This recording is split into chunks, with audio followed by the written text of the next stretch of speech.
약속한 시간이 돼서 2부 토론을 시작하도록 하겠습니다. 저는 책의 추진단에 속해서 함께 활동하고 있는 책과사회연구소 대표 백구원 대표입니다. 반갑습니다. 예, 조금 더 크게 환호하기로 했었는데 약속이 쉽고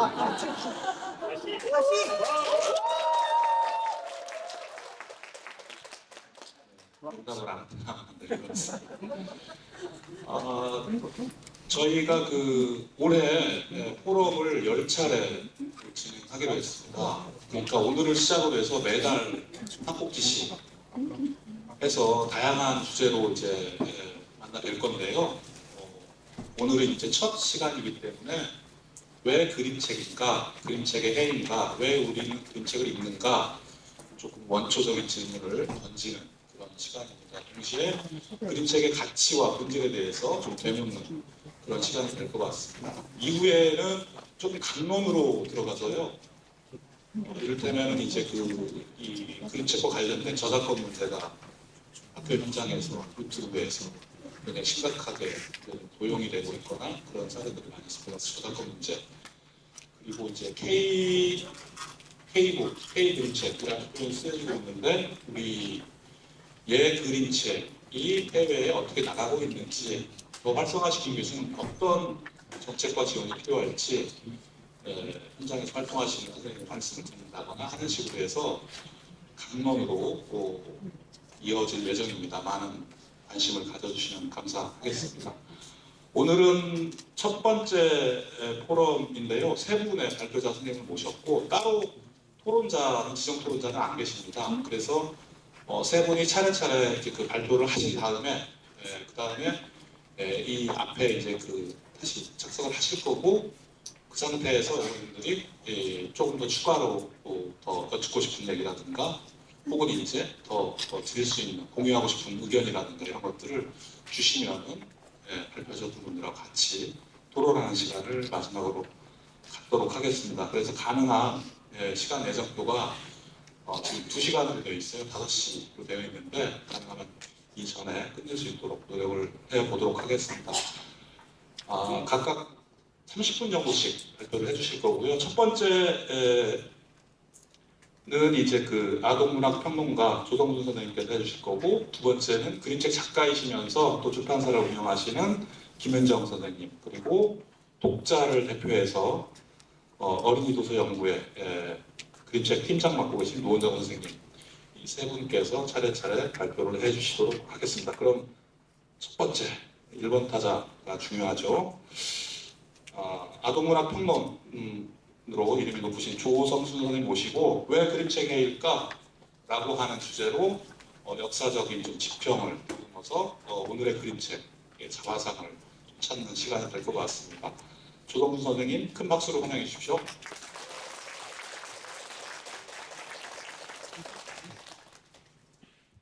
그림책의 해 왜 그림책인가 첫 번째 포럼 발표를 맡은 조성순입니다.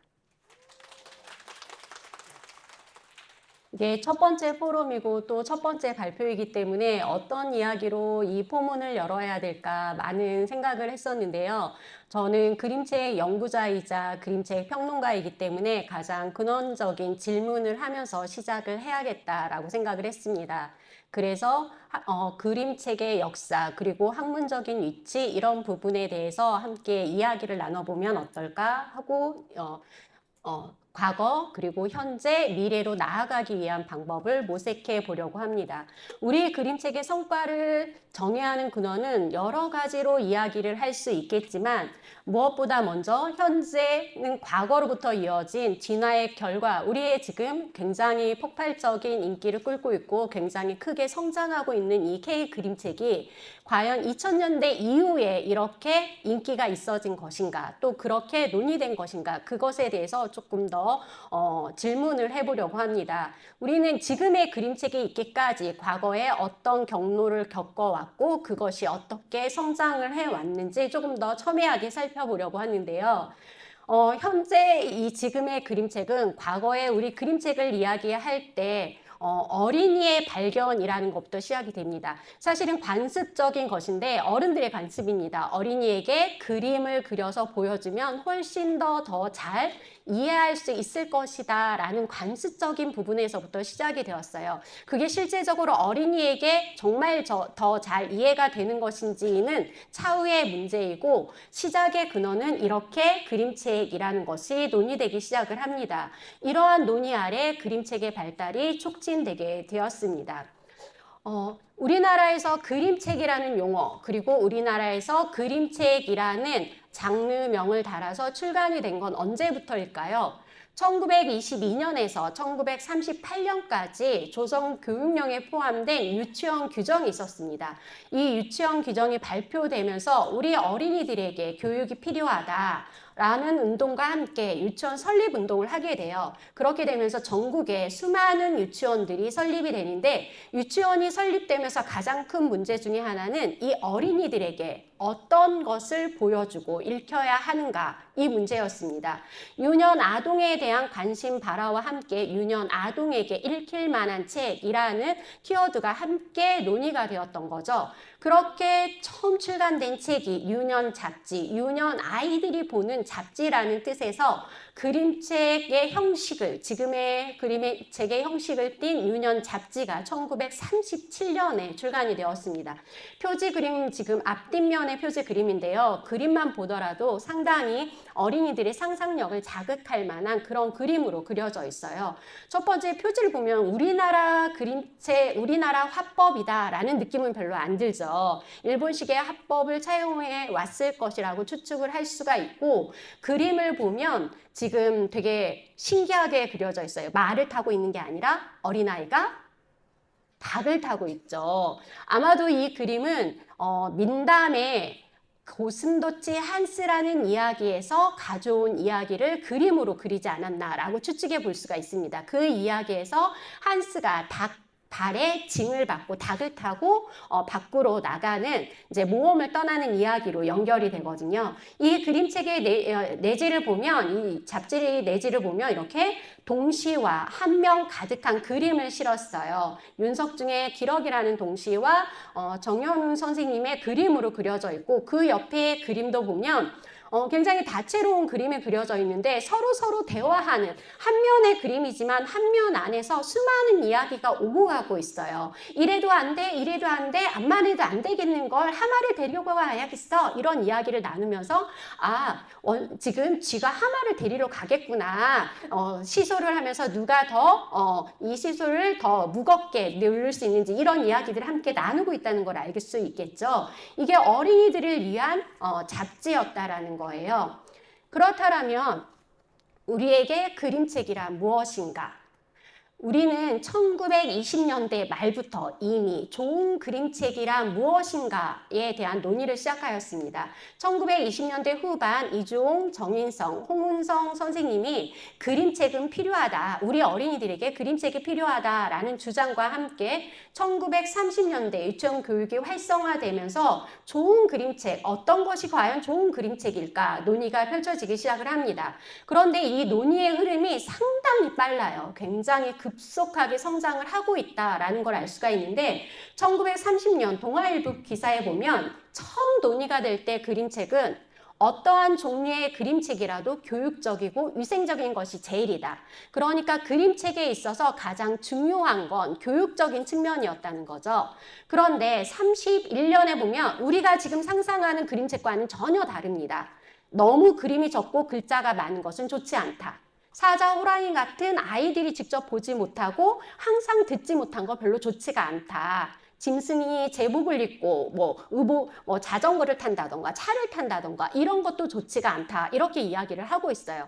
지금의 기준으로 본다면 굉장히 이해가 안 되는 측면이죠. 그런데 이러한 논의가 불과 1, 2년 사이에 엄청나게 바뀝니다. 바로 1932년에 와서 그림책, 지금 우리가 말하고 있는 예술적인 그림책이라는 논의가 32년에 이루어지기 시작을 했어요. 그림책은 예술적이어야 된다.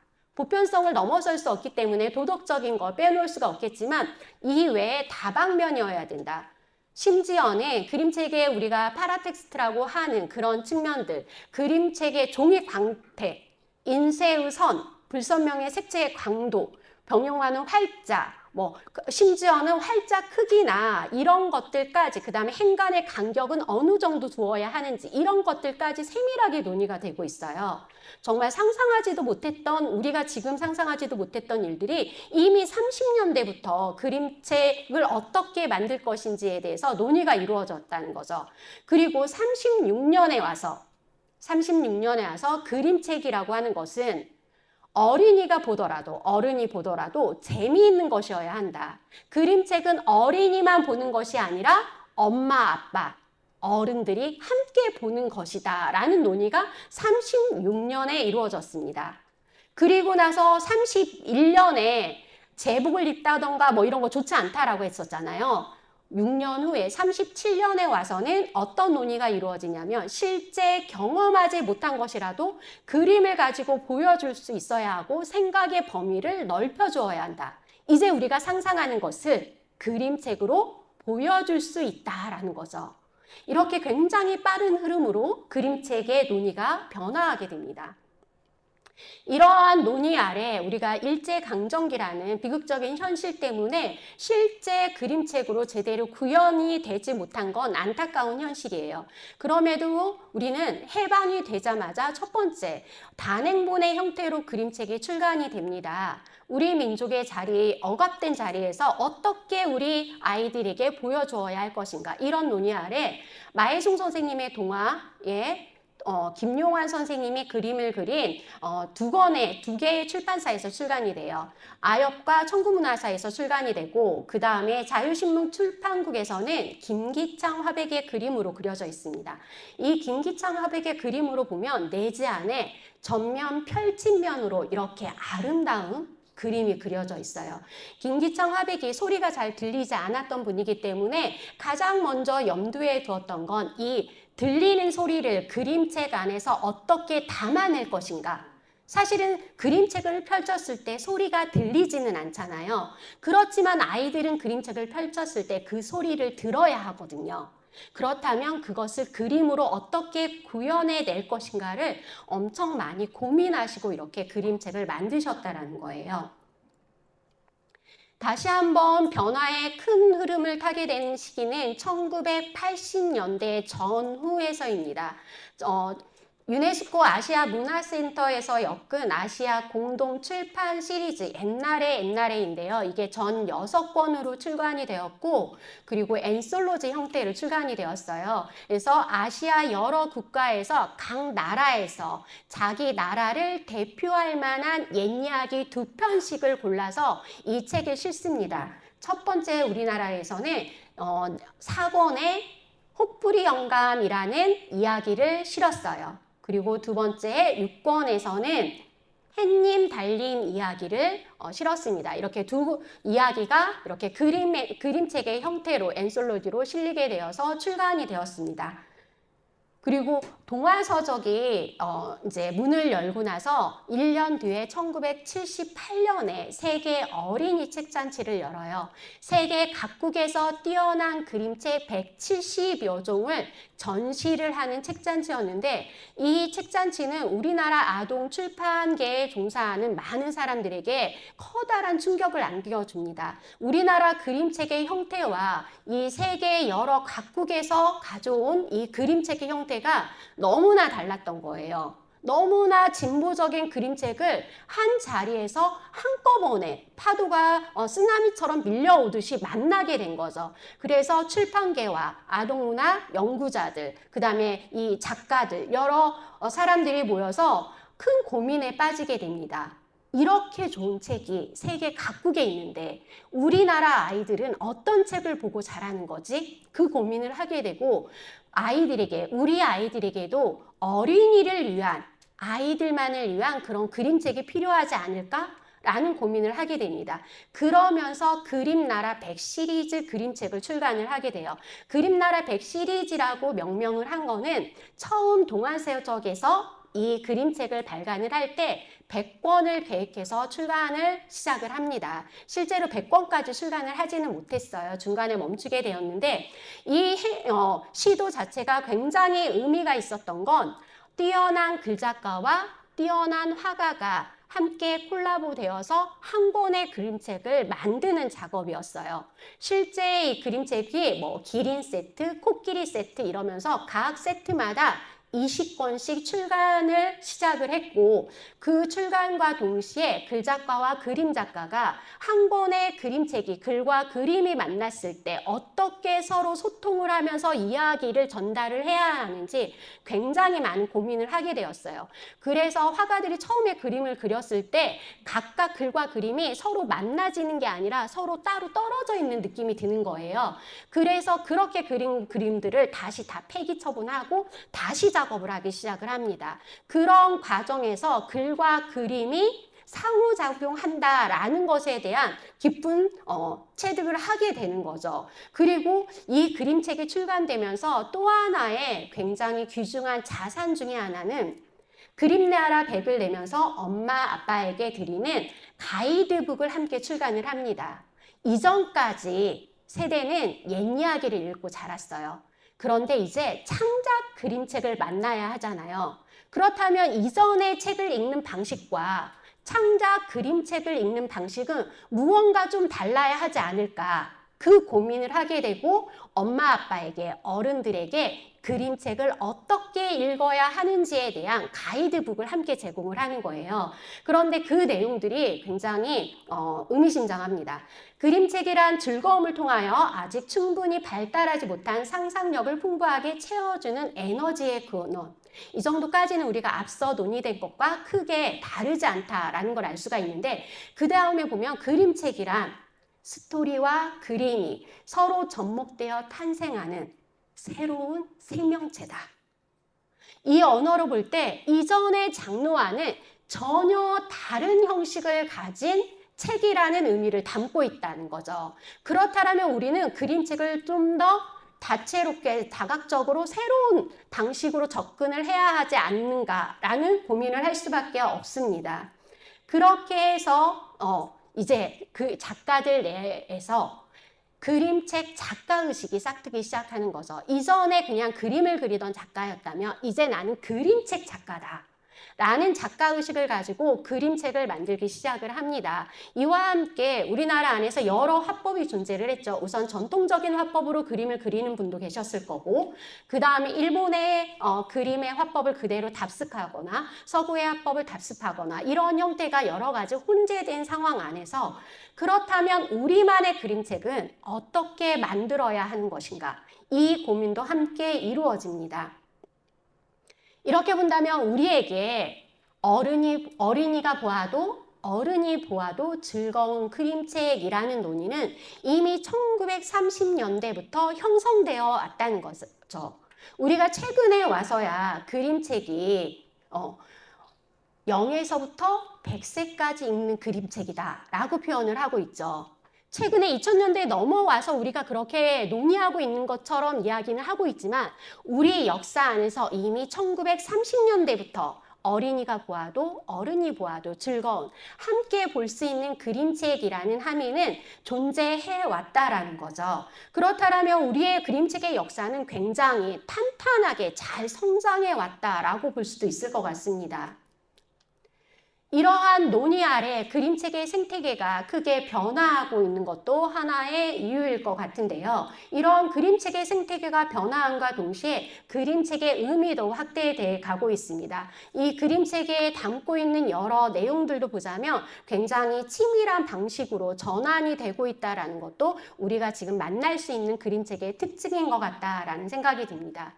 그렇게 됐다면 우리는 그림책 장르에 대해서 조금 더 촘촘하게 정의할 필요가 있지 않을까라는 생각을 해봅니다. 그림책이라고 하는 것은 아동 코드와 성인 코드 이중적 코드 시스템으로 되어 있습니다. 어린이가 보기도 하고 어른도 보기도 하죠. 그러나 이와 함께 어린이가 그림책을 보더라도 주요 그림책을 구매하는 지갑을 여는 사람은 어른인 경우가 훨씬 더 많죠. 그렇다면 작가들도 자연스럽게 어린이 뒤에 있는 어른의 시선을 고려하지 않을 수 없다라는 거죠. 이와 함께 우리는 지금 모두의 그림책이라고 합니다. 이 모두의 그림책이라는 의미에는 단순하게 독자의 연령만을 지칭하는 것은 아닙니다. 모두의 그림책이라고 하는 것은 우리가 가지고 있던 편견의 장벽들을 한껏 낮추어주는 용어이기도 한데요. 남녀노소뿐만 아니라 어느 국적을 가지고 있던 어느 인종이던 또 내가 부자던 가난하던 이 모든 것들을 내려놓고 그냥 그림책을 보는 독자의 시선으로 그림책을 다가갈 수 있다는 거죠. 이러한 시선들로 인하여서 그림책에는 다양한 목소리가 담길 수가 있습니다. 일반적으로 보편적인 정서가 담길 수가 있겠죠. 이와 함께 한껏 장벽을 낮춰놨기 때문에 사회의 문제에 대해서도 적극적으로 목소리를 낼 수 있는 그림책이 점점 증가하고 있다는 거예요. 우리가 어떤 문제에 부닥칠 때 그 문제에 대한 편견을 가지고 있으면 그 문제에 접근하기는 굉장히 어렵겠죠. 그런데 그림책은 그러한 편견 없이 바로 펼쳐보게 되고 펼쳐보는 순간 그 문제를 만나게 되는 거예요. 그 문제를 만남과 동시에 그 문제에 대한 고민을 함께 시작할 수 있는 아주 자연스러운 통로이기도 한 거죠. 또 하나의 그림책의 생태계에서 독자의 연령층이라고 한다면 저는 가장 큰 주축을 이루고 있는 연령층 중에 그림책을 보고 자란 세대를 빼놓을 수 없다라고 생각합니다. 1980년대, 90년대 우리 그림책이 폭발적으로 옛 이야기 그림책부터 시작을 해서 출간되기 시작을 했죠. 해적판의 그림책도 다수 많았지만 그럼에도 불구하고 그런 그림책들을 읽고 자란 세대, 지금의 세대들 중에는 어린 시절에 그림책을 읽고 자란 세대가 어른이 되어서 다시 그 그림책을 보고 있다는 거예요. 그림책을 처음 만나는 것도 굉장히 소중한 자산이지만 어린 시절에 그림책을 보고 자란 세대가 다시 어른이 되어서 그림책을 본다라는 것, 내 안의 어린이성을 찾아간다라는 것도 굉장히 소중한 자산 중에 하나가 아닐까 생각을 합니다. 이러한 여러 장벽들이 낮춰진 덕분에 치밀한 방식으로 그림책이 탄탄해지고 있고 실험적인 그림책도 늘어나고 있습니다. 우리가 장르 독립이라고 하는데 그렇다면 장르 독립을 하기 위해서 남아있는 과제들은 무엇이 있을까 생각을 해보았는데요. 그림책의 장르적인 특징을 정리하는 것도 필요한 일이겠지만 단일의 장르로서 존재하는 것보다는 다양한 장르와의 통합 가능성, 더 광범위한 범주로 그림책을 인정해야 되지 않을까라는 생각이 듭니다. 문학의 범주 안에 그림책의 존재해 있을 때와 그림책이 단독적으로 존재했을 때 활용할 수 있는, 펼쳐져 나갈 수 있는 범위는 훨씬 더 넓어지겠죠. 그러나 우리는 0에서부터 100세까지 읽는 그림책이라는 함의에서 고려해야 될 또 하나의 문제가 남아있는 것 같습니다. 그림책은 대체로 어린이를 대상으로 하고 있죠. 그렇지만 어린이만을 대상으로 하고 있지는 않습니다. 그리고 어린이를 배제하지도 않죠. 가끔 우리는 0에서부터 100세까지 읽는 그림책이라는 함의에 당연스럽게 어린이를 배제해도 된다라고 생각하는 그런 부분들이 존재하고 있지는 않은가라는 생각도 우리는 염두에 두어야 할 것 같습니다. 이러한 방식 안에서 그림책의 장르적인 특징을 정리하기 위해서는 일반적인 장르와는 조금 더 다른 방식으로 접근이 필요하지 않을까라는 생각이 들기도 합니다. 문화예술진흥법의 그림책은 문학의 하위 장르로 들어가 있습니다. 이 장르 안에서는 그림책을 정리하기에는 한계가 존재하지 않나라고 생각이 들기도 합니다. 우리나라 그림책, 한국 그림책의 질적, 양적인 성장세는 이제는 예측하기 어려울 만큼 빠른 속도로 성장을 하고 있습니다. 그런 반면에 작가들의 안정적인 활동이나 그림책의 미래를 위한 제도적인 장치는 여전히 미비한 상태가 아닌가 싶습니다. 여러 장르 중에 이만큼 지금 향유 대상이 폭이 넓은 장르가 있을까라고 생각을 해보면 그림책을 빼놓을 수가 없죠. 그런데 지원 체계로 본다면 너무 미약한 게 아닌가라는 생각이 듭니다. 예를 들어 봅시다. 만화의 장르는 이미 해방 이전에 만화의 장르로 단독적으로 확고하게 자리를 잡았습니다. 현재 만화 박물관도 건립되어 있는 상태죠. 이와 함께 만화 장르에서는 굉장히 탄탄하게 지원 체계가 잘 이루어져 있어요. 동요동시의 운동에서 손진태가 1926년에 처음 동시를 발표를 하고 1933년에 윤석증의 잃어버린 댕기가 출간이 되면서 동시라는 장르는 확고하게 자리를 잡았습니다. 그런데 그림책이라는 장르 이미 20년대 말부터 활발히 논의가 되어 왔지만 우리는 그 고전된 시기가 너무 길었지 않았나라는 생각을 해볼 수 있겠죠. 그렇다면 그림책이라는 장르 명칭 20년대 후반부터 좋은 그림책이라는 논의가 이루어졌다라고 했는데요. 그렇다면 이런 장르 명칭을 달아서 단행본으로 출간된 때는 언제일까요? 생각보다 굉장히 빠릅니다. 1938년에 우리는 악인의 동산이라는 엔솔로지가 출간이 되었는데 이 엔솔로지에서 정확하게 그림책이라는 장르명을 달았습니다. 현재 우리는 K 그림책이라고 하지만 학문적인 이치나 전기 간행물에 있어서 그림책은 여전히 미비한 상태라고 할 수가 있는데요. 그림책이라는 장르 명칭 엔솔로지 악인의 동산에서 1938년 애기 그림책이라는 장르명을 달았습니다. 표지를 넘기고 나면 내지 안에 이렇게 애기 그림책이라고 정확히 적혀 있어요. 그리고 이렇게 며칠 안 되는 글과 함께 전체 면을 차지하는 그림들이 앞에 첫 페이지에서부터 마지막 페이지까지 일관되게 유지되어 있습니다. 무려 99컷의 그림이 담겨있는 엔솔로지 그림책이에요. 이렇게 본다라면 우리의 그림책의 역사는 굉장히 길다라고 말할 수가 있겠죠. 그리고 이 시대부터 우리는 끊임없이 좋은 그림책이라는 논의를 하면서 여기 이 자리까지 와 있습니다. 그러면 다시 한번 돌아봐야겠죠. 왜 그림책의 해인가? 우리는 이렇게 정말로 긴 역사를 가진 그림책을 가지고 있으면서 왜 이제까지 제대로 자리매김을 하지 못했는가? 이 질문을 해봐야 될 것 같습니다. 과거와 미래를 잇는 제도적 뒷받침을 토대로 지속 가능한 그림책을 하기 위해서는 지금 현재 탄탄하게 그림책이라는 그냥 향유되는 그림책으로서가 아니라 학문적으로서도 탄탄하게 자리 잡혀야 미래의 그림책 작가들에게 이 자리를 물려줄 수 있지 않을까라고 생각이 듭니다. 그림책의 토대를 단단히 하기 위해서 현재의 그림책의 성과도 중요하지만 과거에 쌓아놓은 작가들의 활동과 작품의 가치를 부여하고 보존하고 연구하는 일도 필요하겠죠. 우리에게 그림책 1세대, 일러스트레이터 1세대 작가들을 제대로 정리하지 못한 상태로 지금 앞으로 나아가고 있어요. 자료 보관도 제대로 안 되어 있고 그들의 그림도 여기저기 다 흩어져 있어서 제대로 모아볼 수도 없는 상태이죠.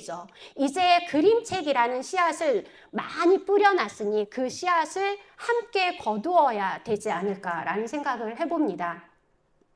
지금 현재 우리가 향유하고 있는 많은 그림책들, 성과를 보이고 있는 그림책 중에 빼놓을 수 없는 그림책이 있죠. 폴리머 클레이어로 만든 캐릭터, 백희나 작가의 이렇게 귀엽고 귀여운 많은 캐릭터들, 이런 캐릭터들이 인형 캐릭터가 백희나 작가가 처음 시도한 것은 아닙니다. 우리에게 이러한 인형 캐릭터의 시작은 이미 1970년대 이승은 작가가 시도를 했었고 이승은 작가 역시 인형 전문가다라는 수식어로 그림책 작가로 활동을 했습니다. 소창으로 이러한 인형 캐릭터를 만들어서 실제 풍경 안에 올려놓고 사진을 찍어서 그림책으로 구성을 했던 거죠. 이후에 김민기의 아빠 얼굴 예쁘네요. 이 그림책을 보면 탄광마을 사람들의 모습을 표현하고 있습니다. 탄광마을 사람들의 모습을 표현하기 위해서 가장 적절한 매체가 무엇일까? 바로 찰흙이었어요. 이렇게 찰흙으로 빚은 캐릭터를 가지고 그림책의 면 위에 올려놓고 풍경을 만들어서 면을 구성을 했어요. 이 그림책은 이런 캐릭터성뿐만 아니라 타이포그래피로 정말 그래픽적인 디자인을 굉장히 뛰어나게, 굉장히 앞서 나가서 시도한 그림책이었습니다. 이러한 그림책들이 우리에게 존재했다라는 거죠. 시그림책으로 넘어가 볼까요? 시그림책이라고 우리가 지금 출간되고 있는 그림책들은 어떠한 형태로부터 시작이 되었을까요? 이미 1920년대 신문지상에서 동요 한 편과 그림 한 컷으로 이렇게 시작이 되었습니다. 이렇게 시작된 매체가 점점 그림의 비중이 늘어나게 되는 거죠. 그래서 1937년 유년 잡지에서는 전면의 그림으로 이렇게 시 한 편이 올라가게 되고, 이러한 형식은 1960년대까지 지속적으로 등장을 하게 됩니다. 우리들 노래 1947년, 그 다음에 어깨동무 시동무 1966년, 이때까지도 여전히 한면 전면에 그림이 그려져 있고 그 이외에 시 한 편으로 심상을 표현을 해냈던 이런 그림책들이 존재했습니다. 그러면 볼류냐는 언제부터 우리가 가기 시작을 했을까요? 2000년대 이후에 커다란 성과를 보이고 있는 게 볼류냐 국제아동도서전의 우수 일러스트레이션이죠.